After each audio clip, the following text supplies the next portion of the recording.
Hi അസ്സാം വലൈക്കും welcome back. ഇന്ന് ഞാൻ വന്നിട്ടുള്ള ഒരു അടിപൊളി ഫിഷ് ഫ്രൈയുടെ റെസിപ്പി ആയിട്ടാണ്. നമ്മൾ പുറത്തുനിന്നൊക്കെ വാങ്ങി കഴിക്കില്ലേ, നെത്തൽ ഫ്രൈ, അതിൻ്റെ റെസിപ്പി ആയിട്ടാണ്. അപ്പോൾ അതെങ്ങനെ ഉണ്ടാക്കുന്നത് നോക്കാം. അതിന് വേണ്ടിയിട്ട് നമുക്ക് തേങ്ങ വേണം. തേങ്ങ, പിന്നെ അതുപോലെ പെരിഞ്ചീരകം, പിന്നെ വെളുത്തുള്ളി, മുളക് പൊടി, മഞ്ഞൾപ്പൊടി, കരിവേപ്പിൻ്റെ ഇല, പിന്നെ കുറച്ച് അരിപ്പൊടി എടുക്കുന്നുണ്ട്, പിന്നെ ഉപ്പും എടുക്കുന്നുണ്ട് കേട്ടോ. അത് ഞാൻ കാണിച്ചു തരാം. അപ്പോൾ ആദ്യം നമുക്ക് ഈ നെത്തലിലേക്ക് ഈ തേങ്ങയും മുളക് പൊടി, മഞ്ഞൾപ്പൊടി, പെരിഞ്ചീരകം, കരിവേപ്പില, വെളുത്തുള്ളി ഇതിട്ടിട്ട് ഒന്ന് നല്ലോണം ഒന്ന് മിക്സ് ചെയ്യുക. ഇത് നമ്മൾ പുറത്തൊക്കെ പോയി കഴിക്കുന്ന അതേ ടേസ്റ്റാണ്. കാരണം ഇവിടെ മുന്നേർക്ക് ഭയങ്കര ഇഷ്ടമാണ് കേട്ടോ ഈ ഒരു നെത്തൽ ഫ്രൈ. അപ്പോൾ അതാണ് ഞാൻ ഉണ്ടാക്കാൻ തന്നെ കാരണം. പിന്നെ അതുപോലെ ഇതിൻ്റെ കൂടെ എപ്പോഴും ഞാൻ വാങ്ങി കഴിക്കുമ്പോൾ ശ്രദ്ധിക്കും, ഇങ്ങനെ കുറേ പൊടി പോലെ ഉണ്ടാവും. അങ്ങനെ എനിക്ക് മനസ്സിലായത് തേങ്ങ ഇടുന്നതുകൊണ്ടാണ്. അപ്പോൾ തേങ്ങ ഇട്ട് ആക്കിയപ്പം എനിക്കും അതേ ടേസ്റ്റ് തന്നെ കിട്ടിയിട്ടോ. അങ്ങനെ ഇനി അതിലേക്ക് ഞാൻ കുറച്ചുകൂടെ മുളക് പൊടി ഇട്ട് കൊടുക്കുന്നുണ്ട്. കാരണം ഇനിയിപ്പോൾ അരിപ്പൊടി ഇട്ട് കഴിഞ്ഞാൽ എരിവ് കുറയുമല്ലോ.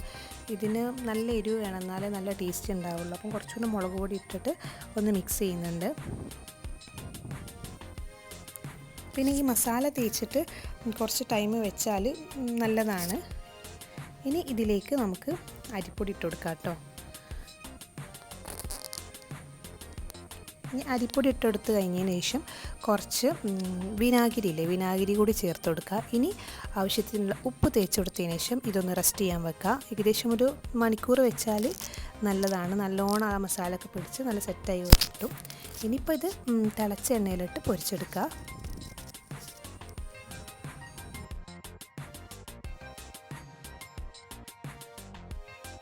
ഇനി എണ്ണ ചൂടായി വന്നാൽ നമുക്ക് ഈ മീൻ ഒന്നായിട്ടിട്ട് പൊരിക്കണ്ട, കുറച്ചിട്ട് പൊരിച്ചാൽ മതി കേട്ടോ.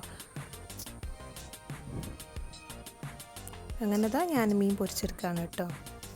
പിന്നെ വീഡിയോ കാണുന്നതിനോടൊപ്പം തന്നെ സബ്സ്ക്രൈബും കൂടി ചെയ്യണം. പിന്നെ നിങ്ങളുടെ അഭിപ്രായം എന്താണെങ്കിലും കമൻറ്റിലൂടെ പറയണേ.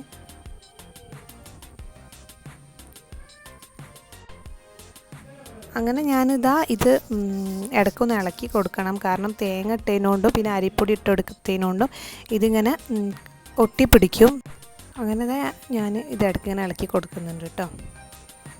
അപ്പോൾ ഇതിൻ്റെ കളറൊക്കെ മാറി നല്ലോണം റെഡിയായി വന്നിട്ടുണ്ട്. അപ്പോൾ ഫസ്റ്റത്തത് കോരി മാറ്റാണ്.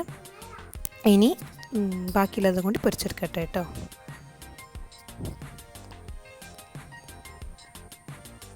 അപ്പോൾ നമ്മുടെ അടിപൊളി ഫിഷിൻ്റെ ഫ്രൈ അല്ലെങ്കിൽ ഫിഷ് പൊരിച്ച് എന്നൊക്കെ പറയാം ഇവിടെ റെഡി ആയിട്ടുണ്ട്. നല്ല ടേസ്റ്റാണ്, മസ്റ്റ് ട്രൈ ആയിട്ടാണ്. അപ്പോൾ എല്ലാവരും ഉണ്ടാക്കി നോക്കുക. പിന്നെ വീഡിയോ ഇഷ്ടപ്പെട്ടാൽ സബ്സ്ക്രൈബ് ചെയ്യുക, കമൻറ്റ് ചെയ്യുക, ഷെയർ ചെയ്യുക ഒക്കെ ചെയ്യുക. അപ്പോൾ ഇൻഷാല്ലാ അടുത്തൊരു വീഡിയോ ആയിട്ട് വരാം.